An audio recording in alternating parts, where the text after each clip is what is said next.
তো hello guys, আজকে গেছিলাম দ্য স্কাইলাইন ক্যাফেতে। চলো শুরু থেকেই বলি। তো আজ সন্ধ্যার দিকে হট করে প্ল্যান হলো আজকে যাবো দ্য স্কাইলাইন ক্যাফে। তাই আমি ফট করে রেডি হয়ে যাচ্ছিলাম বন্ধুদের বাড়ির দিকে। আমার হাতের মধ্যে চোট লেগেছিল, যার জন্য যাওয়ার কোনো ইচ্ছাই ছিল না। তাও বন্ধুদের রিকোয়েস্টে সাইকেল নিয়ে চলে গেছিলাম।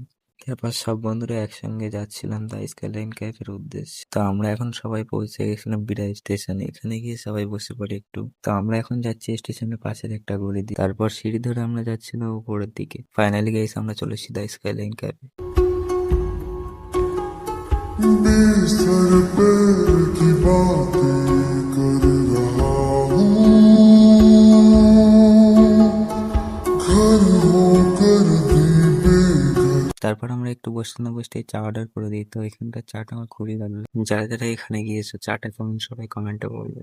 তো ওখানে অনেক এনজয় করার পর এখন আমরা যাচ্ছি সাইকেল নিতে। যদিও আমরা সাইকেলটা গ্যারেজে রেখেছিলাম, তো এখন সাইকেল নিয়ে আমরা যাবো বাড়ির দিকে। আমাদের মধ্যে একটা বন্ধুর ব্রেকআপ হয়ে গেছিল, যার জন্য সে আমাদের সবাইকে জিলিপি খাইয়েছে।